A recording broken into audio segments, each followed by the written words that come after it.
Olá, sejam bem-vindos ao Pode Sim, Diálogos da Psicologia com a Sociedade. Eu sou Norian Segato, estamos chegando ao nosso episódio número 41, sempre trazendo instigantes conversas, reflexões e provocações.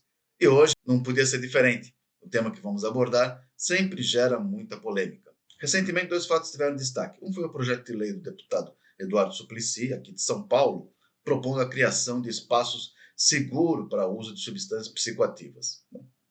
Nem preciso dizer a reação da direita e como isso tem gerado bastante polêmica. Outro foi a realização da 68ª reunião da Comissão de Narcóticos e Drogas da ONU, que aconteceu em Viena, na Áustria, e produziu importantes resoluções para uma visão do problema das drogas relacionado aos direitos humanos, ao meio ambiente, inclusão social. Para falar sobre esses temas, nosso convidado de hoje é o cientista social Leonardo Pinho, que já foi presidente da Unisol, que é uma central de cooperativas, presidente por 2 mandatos do Conselho Nacional de Direitos Humanos, hoje é consultor ad hoc da Comissão Permanente de Drogas e Saúde Mental e está na vice-presidência da ABRASME, Associação Brasileira de Saúde Mental. Espero que vocês gostem dessa conversa. Se gostarem, curtam, compartilhem, nos sigam pelas redes sociais. E deixo aqui para você uma pergunta. Como é que você acha que os governos e a sociedade devem tratar a questão das drogas do ponto de vista do usuário? Pelo viés dos direitos humanos ou da repressão? Deixa aqui sua opinião. Então, muito obrigado por nos assistir. Sem mais delongas, como diria minha avó, vamos à conversa.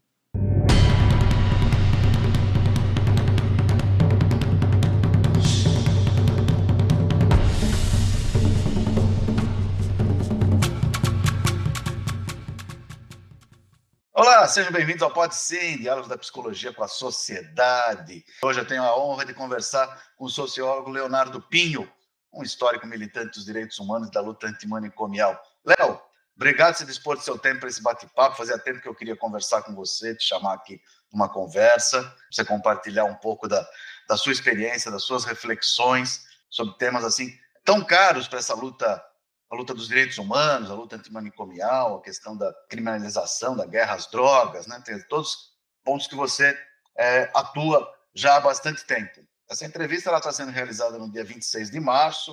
Eu sempre gosto de contextualizar a data para as pessoas que forem assistir depois. Né? Recentemente, entre os dias 10 e 14, aconteceu a 68ª, né? Sessão da Comissão de Narcóticos da ONU. E você estava lá. Você participou, foi em Viena, na Áustria. Conta pra gente como é que foi esse debate, como é que foi essa dinâmica e como é que está essa política global, né, das drogas, visto inclusive o crescimento da extrema-direita, das políticas de extrema-direita no mundo. Como é que estavam os Estados Unidos nessa lá? Muito obrigado aqui pela possibilidade desse podcast aqui, do Sindicato dos Psicólogos, né, um grande parceiro da Associação Brasileira de Saúde Mental, da luta antimanicomial, da nossa Frente Estadual Antimanicomial aqui de São Paulo. Então, é sempre um prazer e sempre à disposição aqui do SIMPSI. Lá em Viena, a gente teve uma experiência histórica. E por que eu digo que foi uma CND histórica, né, que é a Comissão de Narcóticos e Drogas da ONU? Porque aconteceram coisas que não é comum acontecer nesses espaços da diplomacia, dos acordos, né, que geralmente quando você vai para os plenários de votações dessas comissões na ONU, eu brinco que não é emocionante, porque já tudo foi acertado pelos diplomatas, é quase que uma formalidade, né, os processos de plenário.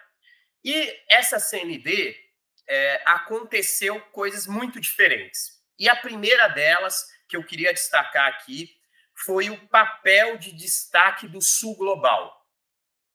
O Brasil, liderado pela secretária nacional de drogas, a secretária Marta, do Ministério da Justiça e Segurança Pública e, obviamente, do nosso Ministério das Relações Exteriores, cumpriram um papel de destaque nessa CND, colocando em debate e aprovando resoluções muito importantes para o Sul Global. E um outro destaque também muito interessante foi a atuação da ministra da Justiça da Colômbia, que, assim, ela teve no side events, né, que são os eventos paralelos, e às vezes a gente estava numa agenda da sociedade civil olhava para o lado, a ministra da Justiça da Colômbia sentada, ouvindo a sociedade civil global, as reflexões. Ela participava, então ela não estava só, vamos dizer, nas agendas oficiais dos governos, etc. E a Colômbia liberou também uma resolução muito importante aqui no decorrer, eu vou falar dessas resoluções, mas para destacar, primeiramente, esse papel histórico que o Sul Global cumpriu nessa CND, inclusive com a aprovação de resoluções. E a outra foi o isolamento completo dos Estados Unidos. Os Estados Unidos, em todas as resoluções, fez destaques e votou contra todas as resoluções que foram colocadas em plenário. Os Estados Unidos votou contra, rompendo, inclusive, uma tradição que havia ali em Viena, né, nessas comissões da ONU, que chama Espírito de Viena, que é essa ideia da construção de consensos progressivos, de acordo entre os países, e de evitar, sabe, se tiver uma coisa que ainda não está madura, eles nem colocavam em votação. E os Estados Unidos rompeu esse espírito da construção da diplomacia, da construção do acordo, dos consensos progressivos, e fez questão de votar contra todas as resoluções. E um isolamento completo, por quê? Esses votos contrários dos Estados Unidos foram acompanhados apenas pela Argentina do Milei. Só. No máximo, eles tiveram alinhamento em uma votação com a Rússia, em outra, o Irã se absteve também. Então, só para mostrar como os Estados Unidos e a atual diplomacia americana, que sempre foi hegemônica nesses espaços multilaterais, sempre teve um papel de destaque pela própria importância, pela lógica de financiamento dos organismos internacionais, inclusive era uma crítica que a sociedade civil fazia. Houve uma ruptura com essa situação e um isolamento completo. Todos os outros países, e eu sabia que em algumas resoluções tinha países com divergências, eles que fizeram questão de votar em bloco, aprovando resoluções e isolando esse tipo de diplomacia americana. Infelizmente, na América do Sul, o governo do Milei se comportando como quintal dos Estados Unidos e votando contra resoluções, inclusive de vizinhos. O Chile colocou discussões, Colômbia, Brasil, e a Argentina preferiu se colocar a reboque, na verdade. Muito triste, porque ela seguia de forma, inclusive usando as mesmas palavras dos Estados Unidos. E para quem está nos ouvindo, por que os Estados Unidos votou contra, acompanhado pela Argentina? Tudo que aparecia, Objetivos do Desenvolvimento Sustentável, os ODS, os Estados Unidos votou contra. Outra, tudo que aparecia a palavra diversidade, os Estados Unidos, acompanhado pela Argentina, votou contra. Inclusive, teve um xiste lá, uma piada, porque em uma das resoluções eles questionaram porque estava escrito biodiversidade. E aí, porque tinha diversidade. Então, mostrando uma diplomacia, inclusive, desqualificada e muito tacanha do ponto de vista da análise, né, desse histórico das resoluções da ONU. E outra, que é muito grave, foi toda vez que a palavra gênero aparecia, os Estados Unidos, inclusive acompanhado pela Argentina, faziam intervenções no plenário, porque eles votaram contra e pediram declaração de voto, repetindo esses argumentos. E aí eles falavam que tinha que tirar a palavra gênero, porque só existe dois sexos, homem e mulher. Essa era a justificativa da diplomacia americana, acompanhado pela Argentina, para mostrar a tristeza e a pobreza do ponto de vista, inclusive, de formulação na área de relações internacionais da diplomacia americana, acompanhada, infelizmente, pela diplomacia do Milei. Então, ainda bem que a gente, pelo menos por enquanto, se livrou dessa diplomacia tacanha, que era como existia no tempo do Bolsonaro, né? Hoje estamos com uma política um pouco mais aberta, mais segura. E você falando aí, se tivesse aparecido alguma cidade chamada Diver lá, também eles teriam bloqueado, né? Sim. Pode também. A cidade também não. Também não pode. De fato, Eu acho que eles põem aqueles de busca, sabe? Põem as palavras-chave e aí barra a resolução, porque não tem outra explicação. Você questionar a biodiversidade, você questionar gênero. Às vezes a palavra gênero estava contextualizada, sabe? Não estava nem entrando no debate, sabe? Sobre direitos reprodutivos, por exemplo. Mas é isso, todas as resoluções. Então, os Estados Unidos rompeu esse processo do espírito de Viena. Mas foi importante a diplomacia do Sul global e também a União Europeia, que não se deixou, né? E nem a diplomacia asiática também, africana, todas mostraram, né, com maior ou menor grau, que não iam aceitar esse processo, na verdade, de destruição, né, desse processo de construção de consensos progressivos, de aprovação das resoluções, tanto que todas as resoluções colocadas foram aprovadas, né, só ficando isolado mesmo nos Estados Unidos e Argentina. Então, eu acho que essas duas características demonstram uma CND histórica, né? Essa ruptura do espírito de Viena pelos Estados Unidos e Argentina, que levou a seu isolamento, e um protagonismo do Sul global em aprovar resoluções.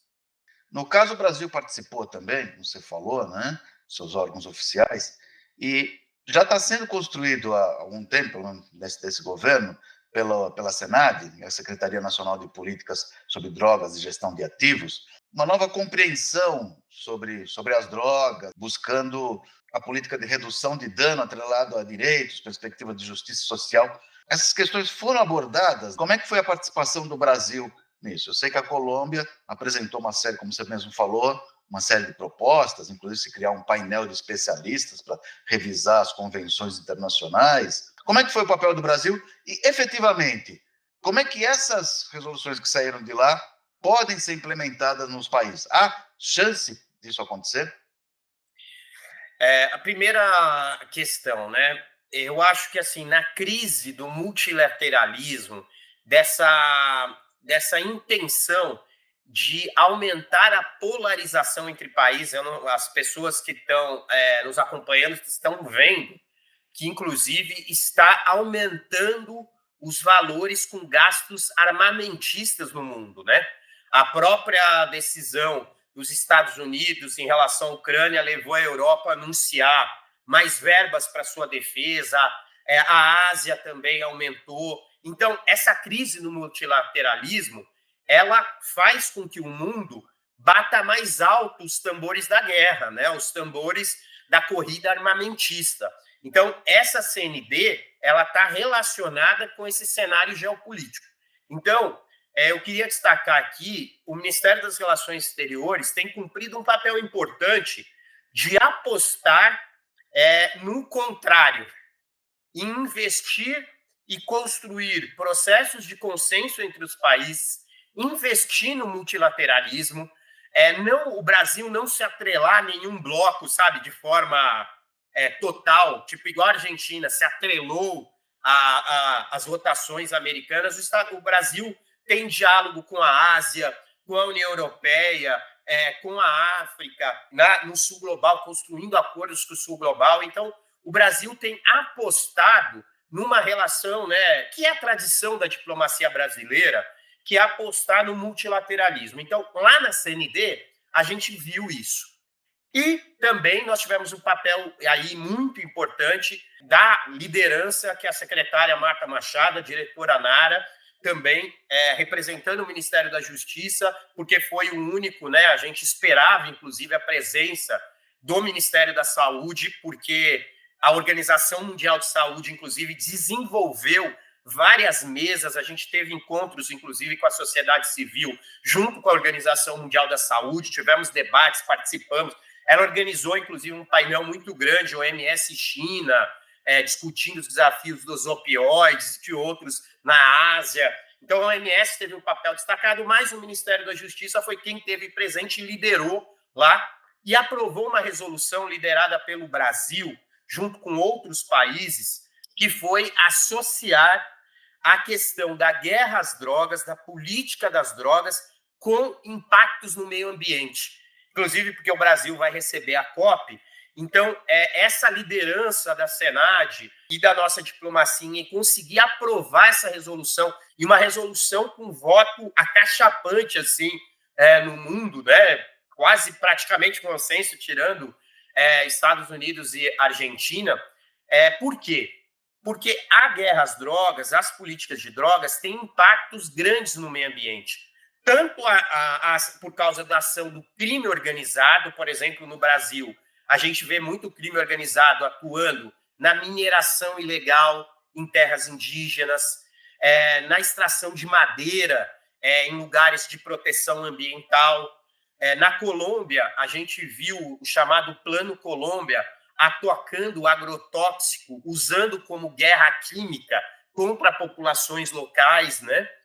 Inclusive no Brasil, né, a gente já viu a utilização também de pulverização aérea de agrotóxico, né, em regiões ocupadas por populações tradicionais, quilombolas, ribeirinhos, né? Então, essa resolução liderada pelo Brasil coloca um elemento importante, que a política de drogas, inclusive a guerra às drogas, tem um impacto nas comunidades locais, né, no meio ambiente. Então, essa foi uma resolução muito importante que o Brasil teve, e agora eu acho que nós temos um grande desafio, que como a gente foi liderança de aprovar isso na resolução, é um debate, inclusive, que a gente vai levar. A Brasme hoje tem uma cadeira de conselheiro titular, né, através da nossa presidenta Ana Paula, no Conselho Nacional de Direitos Humanos, de usar essa resolução, inclusive, da CND, para a gente fazer uma resolução do CNDH também, aportando medidas que o Brasil pode liderar, porque é isso, é uma batalha aprovar isso a nível mundial, né? Aprovou a resolução, mas isso virar políticas concretas nos países é um processo de incidência permanente, tanto dos governos como da sociedade civil. Mas como o Brasil liderou, a gente acha importante o Brasil tomar a frente e começar a implementar medidas nessa área, né? Mostrando o impacto da guerra às drogas, da política de drogas no meio ambiente, nas comunidades locais, em especial nas comunidades das populações tradicionais, né? Indígenas, quilombolas, ribeirinhos. A gente tomar a iniciativa e usar essa resolução da CND, e isso a gente vai levar também no Conselho Nacional de Drogas, no Conselho Nacional de Direitos Humanos, para a sociedade civil, inclusive, ajudar nesse processo de implementação dessa resolução no Brasil. Então, essa foi uma resolução muito importante que foi liderada pelo Brasil. Mas o Brasil atuou em duas resoluções importantes. Uma que cria um painel de especialistas para fazer uma revisão da política de drogas, que hoje, hegemonicamente, ainda é marcada pela guerra às drogas, pela lógica do proibicionismo. Então, esse painel de especialistas vai poder buscar evidências, dados, vai ser chamado sociedade civil, especialistas, para discutir uma política de drogas baseada em evidências e não em julgamentos morais. Então, eu acho que um grande avanço esse painel de especialistas, essa aprovação dessa resolução. Os Estados Unidos tentou tumultuar, inclusive, usando o regimento, etc., mas a Colômbia conseguiu aprovar. E uma outra que mostra também o debate da política de drogas com desenvolvimento alternativo, o desenvolvimento local, com a ideia do cooperativismo, do associativismo, da economia social, da economia solidária, sabe? De construir estratégias para disputar com essa economia informal. Porque não adianta, por exemplo, o narcotráfico, por exemplo, as plantações de coca, as plantações que tem de opioides, ou você faz uma estratégia de substituição, inclusive, desses cultivos, incentivar as comunidades locais a gerar renda de outra forma, ou essas comunidades ficam refém também do crime organizado, né? Do narcotráfico e de outras estratégias criminais. Então, essa estratégia apontou que é necessário ter políticas públicas para apostar no desenvolvimento local, no cooperativismo e no associativismo, para gerar renda, trabalho e novas formas de cultivo, de produção de alimentos, de produção agroecológica orgânica. Então, essas três resoluções, uma delas o Brasil liderou diretamente e as outras duas o Brasil foi parte das articulações e conseguiu aprovação. Essas são as três resoluções que mostram a dimensão histórica dessa sessão da CND. É tão interessante você falar sobre a ausência do Ministério da Saúde, porque a questão de drogas no Brasil vem se tendo a compreensão cada vez maior que é uma questão de saúde pública, Sim, que tem que estar dentro do SUS, certo? Mas, por outro lado, a direita, os setores conservadores, tratam a questão da droga pelo viés da repressão, sim. única e exclusivamente. Eu acho que, inclusive, o termo guerra às drogas beneficia essa ideia da repressão. Eu acho que, no ponto de vista da narrativa, a gente teria que começar a construir uma nova formulação para isso. Mas existe também, nesse combate, que tem que ser feito, que muitas vezes tem que ser usado da repressão mesmo, não contra os usuários, mas, né, contra o crime organizado, mas esse crime organizado ele se favorece, inclusive, da proibição. Sim. O exemplo do Uruguai é nítido nisso, né? Que já tem alguns anos um processo muito mais avançado nisso. Mas a guerra às drogas ela tem um recorte explícito de classe, né? De raça, de exclusão social, que não é exatamente novo, né? Há relatos desde os anos 70 que boa parte dos recursos do DEA, que é o Drug Enforcement Administration, que é o Departamento dos Estados Unidos para Drogas, financiava os paramilitares na América do Sul para combater as guerrilhas, da Farc, por exemplo. Como é que a gente pode trabalhar com a sociedade, discutir como é que precisa se ter uma política mais humana, um outro olhar para isso? Uma sociedade, um mundo cada vez mais avesso à diversidade. Esse é o desafio que hoje, do ponto de vista das diplomacias, né, tem esse grande desafio de um mundo voltar a apostar no multilateralismo e não em estratégias, né? E o que a gente está vendo, inclusive com o crescimento de governos de ultradireita, é a aposta em estourar esses espaços do multilateralismo. Então, eu acho que tem uma necessidade. Depois a gente vai deixar disponível aqui um relatório, né, que a gente fez pela Abrasme, que faz uma avaliação dessa CNT, inclusive debatendo essa crise do multilateralismo e da importância de a gente apostar, né, em espaços de pactuação entre os países, né, de evitar essa radicalização de posições que levam à corrida armamentista, mas tem um papel importante da sociedade civil. Eu falei um pouco e eu queria destacar a importância da nossa avaliação do Ministério da Saúde estar na CNT. Como eu falei, a Organização Mundial de Saúde, a nossa posição é que a discussão de drogas preponderantemente é uma questão de saúde pública, porque a gente está falando do impacto dos usuários, nos familiares, nos territórios, né? Então, a gente acha importante também o Ministério da Saúde cumprir essa liderança nessa agenda, até porque, quando vai só o Ministério da Segurança Pública e da Justiça, né? Querendo ou não, fica esse imaginário que debate de drogas é só, mesmo defendendo a concepção da redução de danos, é muito importante na nossa avaliação, tá? Mas eu queria destacar, porque você tratou de temas que importantes, né? Que tem um recorte de classe, de raça, né? Essa estratégia da guerra às drogas que foi implementada em todo o mundo, mas que teve uma intenção na América do Sul, inclusive, de instalação de bases norte-americanas através do Plano Colômbia, da utilização de guerra química e de venda de agrotóxico, da venda de tecnologia militar, né? Tinha interesses econômicos e geopolíticos, né? A questão da droga é muito utilizada. Inclusive, na CND, os Estados Unidos justificou a tarifa ao Canadá, à China, usando qual justificativa? A guerra às drogas. Só que agora não é a coca, né, que foi usado no Plano Colômbia.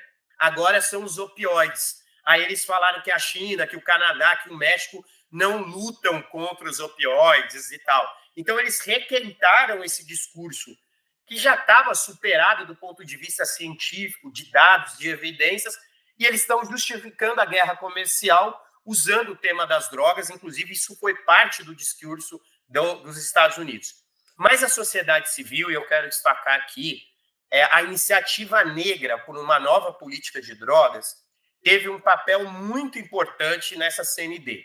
O Dudu, né, que é da Bahia, participou de diversas mesas, inclusive de uma mesa com a ministra da Justiça da Colômbia, junto com o governo brasileiro, né, a Senad, e ele deixou claro, ele falou assim, olha, mais de uma década que a gente vem aqui na CND todo ano afirmar que as guerras às drogas, na verdade, é uma guerra contra a população negra, contra o jovem negro de periferia. Inclusive, ele abriu, né, lá uma camiseta que dizia, que passava essa mensagem. E ele dizia que essa CND, inclusive com essas resoluções que, baseada nos direitos humanos, na redução de danos, que ia ser votado em plenário, tem que também deixar claro e criar políticas também de reparação histórica aos impactos aos jovens negros periféricos, porque as pessoas morreram. Vários territórios hoje sofrem com falta de assistência em saúde, porque postos de saúde, CAPs, UBS são fechadas quando tem esses momentos, né, de enfrentamento. Acaba-se aulas, né? O pessoal da Maré, inclusive, tem um mapeamento, sabe, de quantos dias de aula é perdido, de quanto, por essa estratégia fundada na guerra às drogas. Então, ele falou que, além de políticas públicas, né, de mudança de paradigma de políticas públicas, o Brasil e o mundo precisa discutir uma política de reparação às comunidades atingidas, né? Não só a população negra, mas indígenas, populações tradicionais também, vários países que foram atingidos, e ele destacou no Brasil, obviamente, a juventude negra e periférica. Então, vamos dizer, esse contraponto à guerra às drogas, a sociedade civil brasileira fez com excelência, inclusive com organizações também indígenas de várias regiões aqui das Américas, cumpriram um papel muito importante nisso que você falou, em denunciar como as guerras às drogas, na verdade, é uma instrumentalização para fazer disputa e guerra de territórios contra determinadas populações. Então, às vezes, o combate às drogas é utilizado, na verdade, como estratégia para controle de territórios, de corpos, né? E aí o Dudu, pela Iniciativa Negra, mostrou com dados, com evidências, o impacto aos jovens negros e periféricos durante a CND.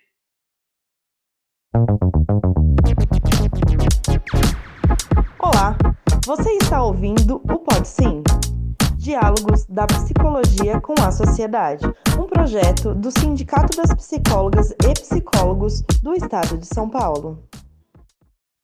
O ex-senador, hoje deputado Eduardo Suplicy, apresentou aqui em São Paulo um projeto para criação de espaços humanitários de acolhimento para usuários de drogas.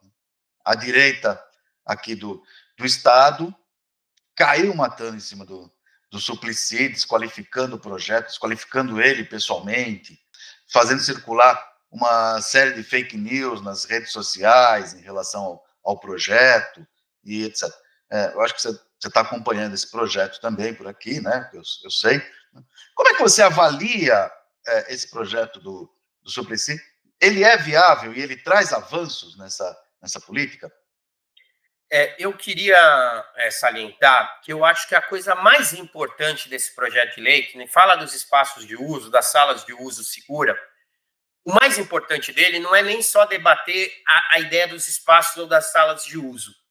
O mais importante é que o Suplicy teve coragem de fazer um debate. O que nós estamos em São Paulo não está dando certo. A gente teve, inclusive, em missão do Conselho Nacional de Direitos Humanos, inclusive com participação do Conselho Municipal de Drogas, Comuda, Conselho Nacional de Drogas, o CONAD também, nós fizemos uma escuta no território. E muitos comerciantes, moradores, inclusive, com uma visão conservadora. A chamada Cracolândia, né? Isso, ali na região da Luz, ali, muitos, assim, participaram dessa escuta e muitos deles, estava claro que tinham uma visão conservadora, vamos dizer, nem conhecem debate sobre política de drogas. Mas todos falaram que do jeito que está não dá. Por que acontece? Fizeram uma estratégia de maquiagem, falando que diminuiu o fluxo, que é ali, sabe, na região ali da Luz, da chamada Cracolândia, diminuiu o número naquele lugar. Só que o que aconteceu na cidade? Você vai no Minhocão, tá tomado.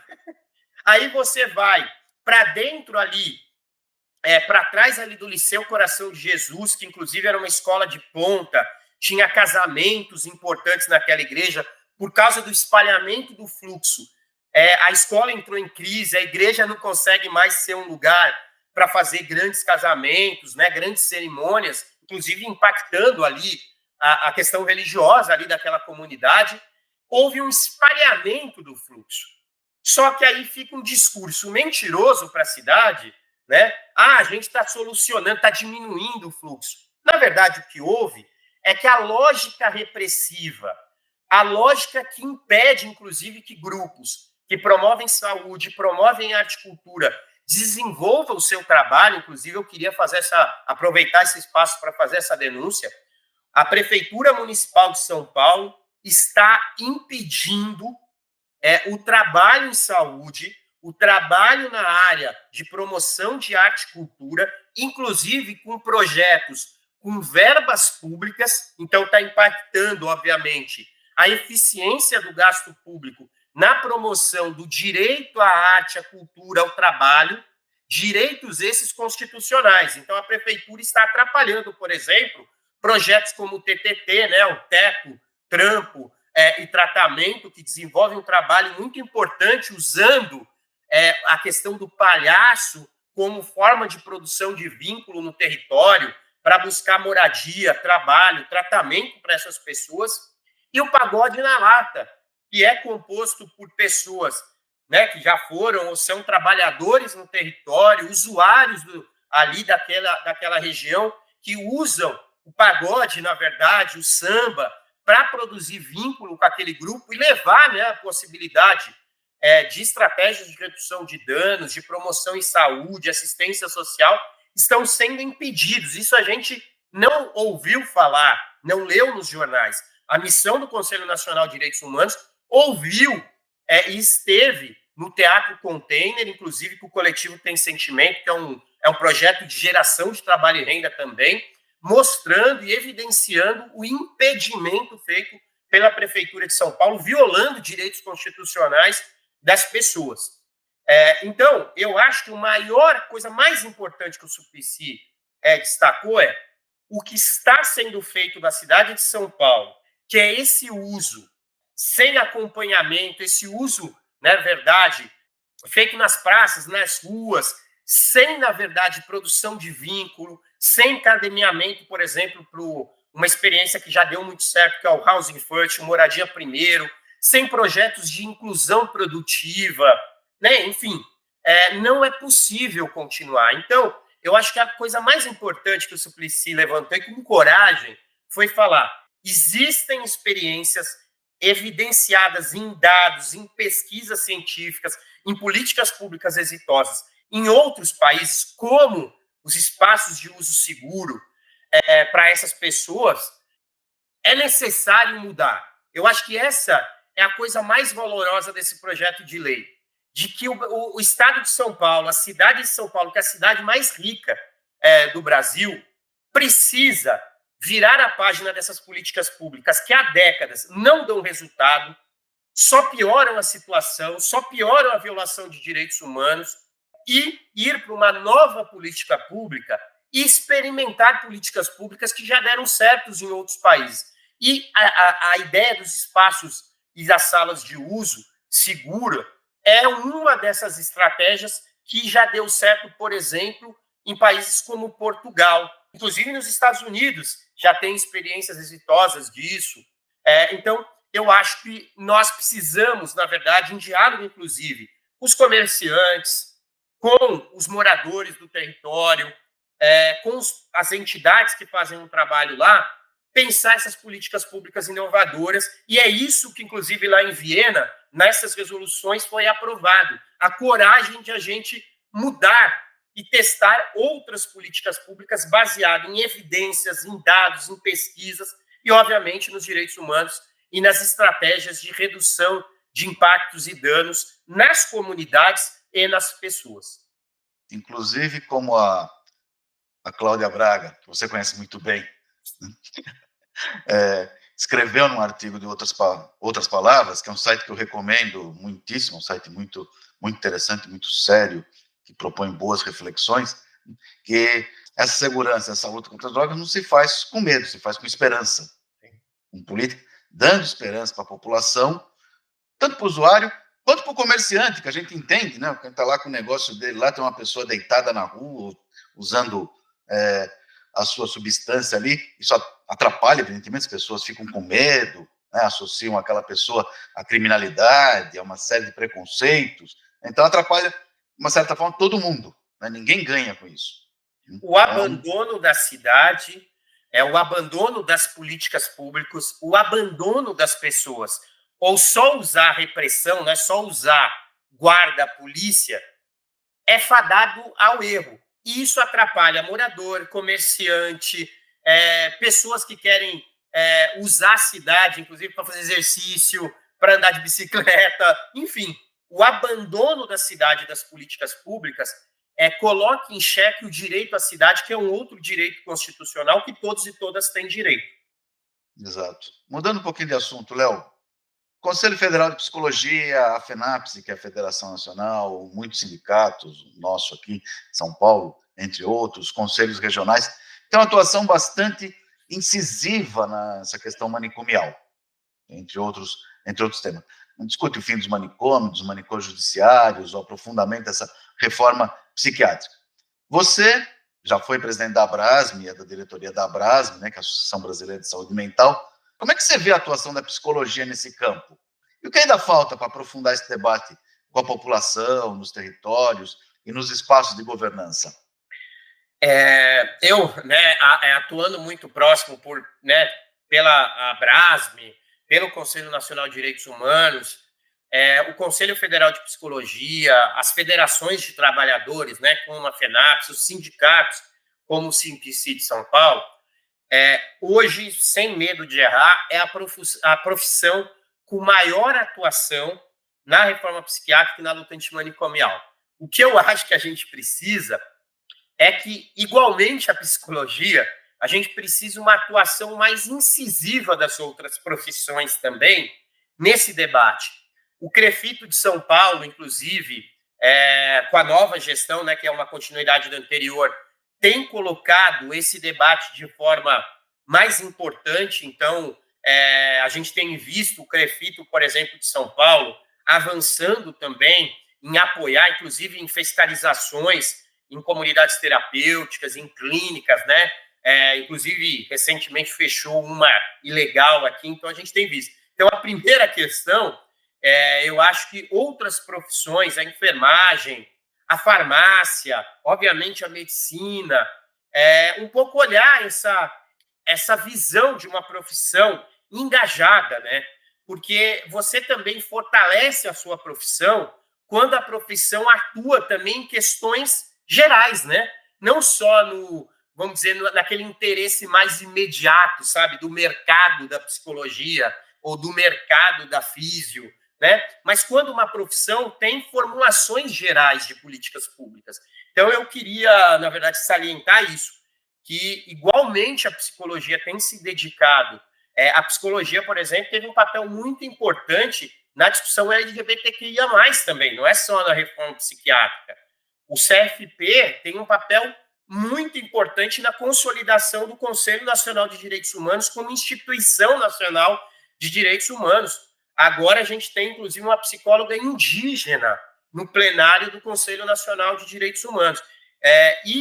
Nem preciso, e eu queria salientar aqui também, que agora nós temos uma presidenta do Conselho Nacional de Saúde, que é o conselho mais forte do controle social no país, né, que faz controle social do maior sistema de direitos humanos no Brasil, que é o SUS, que é uma dirigente do SIMPC, né, da FENAPSE, e dessa construção do campo da psicologia, que é a Fernanda Magano, né? A gente está muito feliz, né, muito contente, a Abrasme, todo o campo da luta antimanicomial, da reforma psiquiátrica, da luta antiproibicionista, né, uma pessoa que construiu sua carreira, seu trabalho defendendo esse modelo de psicologia alinhada com os direitos humanos, com a luta antimanicomial, com a luta antiproibicionista. Então, eu queria aqui aproveitar nesse podcast para parabenizar a psicologia brasileira por hoje fazer a presidenta do Conselho Nacional de Saúde.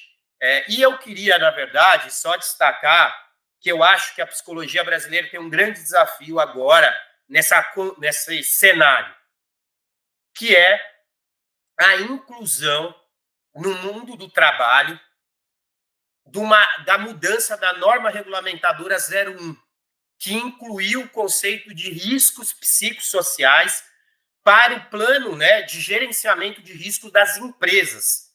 Porque a gente tem visto o crescimento assustador pós a reforma trabalhista de problemas de saúde mental no mundo do trabalho. Agora, essa conquista que, inclusive, a Central Única dos Trabalhadores teve papel importante, a OIT, de incluir os riscos psicossociais, no mundo do trabalho, com essa alteração da NR01, agora, nós temos uma disputa pela frente. O que são riscos psicossociais? Porque as empresas já estão fazendo a disputa de colocando os riscos psicossociais como algo individual. Se eu der um bom curso, se eu der uma boa palestra de coaching, se eu oferecer psicoterapia para o meu funcionário, aquele funcionário que está com problemas. E a gente tem debatido que os riscos psicossociais são as más condições de trabalho, jornadas exorbitantes como a jornada 6x1, a falta de acordos coletivos, a falta de condições de trabalho, a falta, na verdade, de segurança nos contratos de trabalho. Então, é muito importante aí, eu queria chamar a psicologia para se somar, na verdade, e a gente produzir notas técnicas, recomendações, resoluções, para discutir o que são riscos psicossociais e afirmar que os riscos psicossociais estão associados com jornada de trabalho, com contrato de trabalho, com condições de trabalho, com o ambiente do trabalho, evitando a utilização e uma tentativa de reculpabilização do próprio trabalhador. Então, o que foi uma conquista pode se tornar, inclusive, numa arma do setor patronal para enfraquecer e responsabilizar individualmente o trabalhador, sabendo que hoje nós estamos em condições de trabalho pós a reforma trabalhista que são absurdas para o trabalhador e trabalhadora. Então, como chamado aí a psicologia, como novo desafio, nova agenda, essa discussão da mudança da norma regulamentadora 01 e agora o conceito de riscos psicossociais no mundo do trabalho.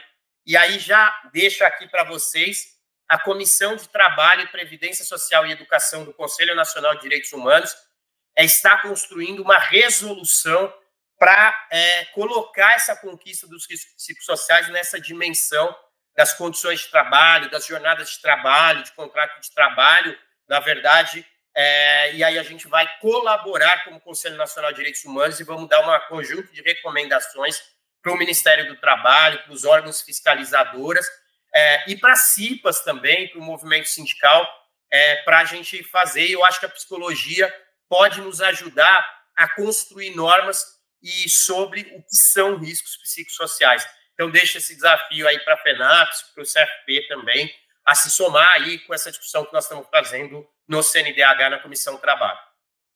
Muito bem lembrada essa sua questão, Léo. Semana passada eu publiquei uma matéria no site do SINPSE, vou deixar o link aqui embaixo, simpse.org, que fala justamente sobre isso, sobre a norma regulamentadora número 1, que entra em vigor agora em maio, que tem essa questão dos riscos psicossociais e que ninguém sabe direito. E as empresas, de fato, estão criando uma série de consultorias de coaching para isso. E a gente trabalha, eu trabalho com o conceito de que o que é doente é o ambiente de trabalho, não as pessoas. É o ambiente que adoece as pessoas. E é sobre ele que tem que incidir as políticas. Acho que aí, de fato, a psicologia pode colaborar bastante, é uma contribuição muito, muito positiva nesse debate, nessa compreensão. Na última eleição, em 2024, você foi candidato a prefeito em Valinhos, né? para quem não conhece a geografia do estado, Valinhos é uma cidade aqui do interior, perto de Campinas, e uma cidade tipicamente conservadora, como muitas no interior do estado. E como é que foi isso? Você é um candidato de esquerda, com discurso de direitos humanos, política de drogas, antimanicomial, numa sociedade assim, mais fechada, mais conservadora. Deve ter sido um grande desafio, né? Ou uma roubada, não sei. Como é que te levou a embarcar nesse projeto, Léo? Primeiro, que foi um chamado de um campo político na cidade. Por causa agora das regras eleitorais, se você não tem candidato majoritário, é muito difícil você eleger também vereadores e vereadoras. E a gente tinha candidaturas de vereadores e vereadoras muito importantes, inclusive que traziam as causas da educação, dos direitos humanos, da questão LGBT também, do desenvolvimento da agroecologia naquela região, né, que a gente chama ali do circuito das frutas. Inclusive, a nossa candidatura foi vitoriosa porque a gente elegeu também um jovem, né, na Câmara Municipal, que foi um dos mais votados na cidade. Então, assim, ela foi um chamado, né? Eu nem era a minha intenção, eu não tenho muito esse perfil, né, de candidato. Eu sempre trabalhei mais nos bastidores, né, ajudando a formular, ajudando a mobilizar eventos, né, porque eu sempre defendi muito causas, né, a causa da economia solidária, do cooperativismo, né, eu fui 3 vezes presidente da Central de Cooperativas Unisol Brasil, 2 vezes presidente do Conselho Nacional de Direitos Humanos, vice-presidente do CONDEP em São Paulo, presidente do Conselho Municipal de Drogas de São Paulo. Então, eu senti, né, vários militantes, né, da Rede Sustentabilidade, do PV, do PSOL, do PT, do PCdoB, montaram uma frente lá e me falaram, Léo, a gente precisa de alguém que consiga fazer um debate qualificado sobre políticas públicas, que não entre nesse debate, sabe? O banheiro misto, porque, infelizmente, virou muito, né, essas coisas. Vai abrir banheiro misto nas escolas, vai montar parada gay todo mês, né? Infelizmente, estão desqualificando muito o debate no período eleitoral.